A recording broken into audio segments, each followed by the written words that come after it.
नमस्कार, कुरुक्षेत्र भूमि न्यूज़ में आपका स्वागत है। मैं हूं रंजना। आज हमारे खास मुलाकात में है भावी सांसद जो कुरुक्षेत्र से अश्विन मल्होत्रा जी। इनसे जानकारी लेते हैं जो अभी किसान आंदोलन चल रहा है उसके बारे में ये क्या जानते हैं और ये हमारे न्यूज़ चैनल के माध्यम से हमारे दर्शकों को क्या बताना चाहेंगे। नमस्कार सर। नमस्कार। कुरुक्षेत्र भूमि न्यूज़ में आपका स्वागत है। Thank you. तो सर, जैसे आप देख रहे हैं हमारा जो किसान आंदोलन चल रहा है उसके बारे में सर आप क्या कहना चाहेंगे? मैं ये कहना चाहता हूँ, ये जो आज 22-23 दिन से हमारा किसान अन्नदाता आज सड़कों के ऊपर और इतनी ठंड के बावजूद वो पूरे दिल्ली के अंदर सभी बॉर्डरों पे ऐसे तैनात है जो कि उनके बच्चे, मातृशक्ति, जो भी उनके दोस्त हैं और जो भी उनका रिलेशन है वो सब जहाँ जहाँ बैठे हुए हैं वो भी परेशान हैं।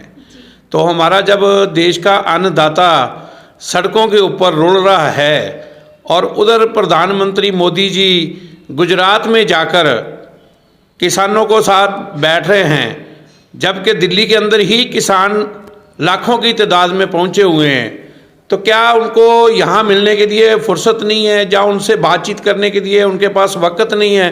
ये बहुत ही निंदनीय है। और ये जो मोदी जी हैं ये इस टाइम सिकंदर बने हुए हैं, ये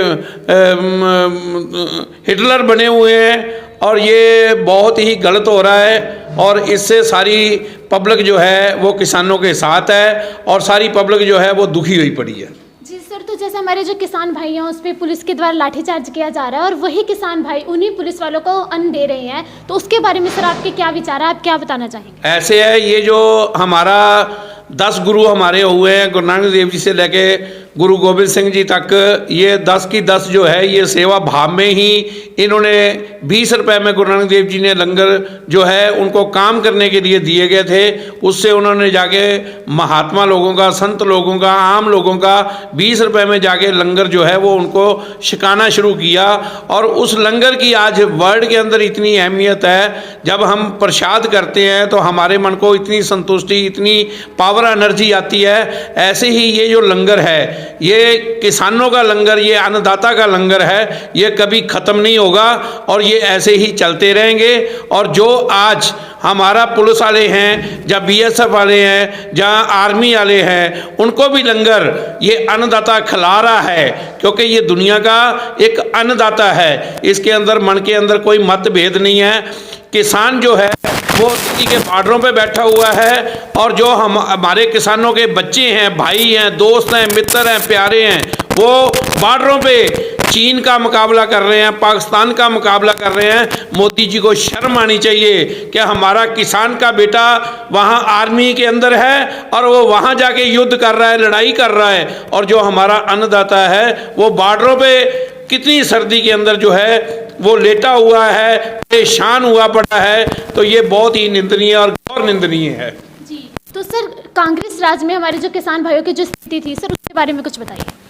ऐसे है, ये जो किसानों के ऊपर 3 काले कानून इन्होंने जो बनाए हैं, ये तीनों काले कानून इनको वापस लेने चाहिए। ये अडानी और अंबानी का क्या रिश्ता इसके साथ बना हुआ है? अभी मुकेश अंबानी के पोता हुआ है तो वहाँ ये हॉस्पिटल में पहुँच गया है, और जब यहाँ हमारे दर्द के भरे पड़े अन्नदाता को ये यहाँ छोड़कर वहाँ जाके गुजरात के अंदर किसानों के साथ अपना जाके उनसे बातचीत कर रहा है, तो वही बातचीत तो हमारे यहाँ अब तक हो जाती। आज इतने दिन हो गए हैं। ये बहुत ही शर्म और बहुत निंदनीय बात है और ये मोदी जी को सबक सीखना चाहिए। और नहीं तो 2024 में किसान और अन्नदाता और मजदूर और किसान इसको ऐसा सबक सिखाएंगे, इसको वही चाय पे फिर आन के खड़ा कर देंगे और ये फिर वही चाय बेचेगा। तो सर, जैसे हमारे जो किसान भाई हैं उन्हें देश की रीढ़ की हड्डी कहा जाता है, उनके साथ ऐसा व्यवहार किया जा रहा है सर, तो जो भाजपा के द्वारा जो काले कानून 3 आए हैं इससे हमारे जो किसान हैं उनकी क्या स्थिति हो सकती है? ऐसे है, ये तीनों काले कानून जो है वापस लेने चाहिए, क्योंकि अडानी और अंबानी के 100-100, 200 एकड़ के अंदर इनके गोडाउनों की जो है वो नींव रखी हुई है और वो बनने के लिए तैयार हुए पड़े हैं। क्योंकि किसान इतना परेशान है, जब कोई भी फैक्ट्री से चीज़ निकलती है तो वो फैक्ट्री वाले का रेट होता है, कोई भी कोई आइटम बनाता है, वो स्पेयर पार्ट बनता है, जहाँ वो खाने पीने का कोई सामान बनता है, तो उसका रेट जो है वो कंपनी अपना जो है फिक्स करती है। और ऐसे ही किसान को भी अपनी गेहूं का रेट, अपनी चने का रेट, अपना जीरी का रेट, अपनी दालों का रेट, अपनी हर चीज़ का रेट फिक्स करने का भी जो है वो एक कानून बनना चाहिए कि जिससे किसान अपनी सब्जियां दे, हर चीज़ दे रेट अपने मुताबिक और अपने खर्चे के मुताबिक अपने मार्जिन को बीच में ऐड करके वो फिक्स किया जाए, जिससे जो है किसान जो है पेट भर भर के रोटी खाए। जो हमारे को रोटी खिलाता है वो भूखा रहता है, और जो सब्जियां बेचता है, गेहूं बेचता है, जीरी बेचता है, उसके साथ इतनी जास्ती आज के कलयुग के अंदर क्यों हो रही है? काफ़ी परेशानियों का सामना करना पड़ रहा है और सरकार एक तरफ से इन्हें अनदेखा कर रही है। तो उन्हें सर, जो सरकार है हमारी, उन्हें कौन से इनके लिए क्या प्रबंध करने चाहिए थे और वो दिन ब दिन अनदेखा करती जा रही है? सर, इसका क्या कारण है? ऐसे है, सरकार जो है बिल्कुल गूंगी बोली हुई पड़ी है।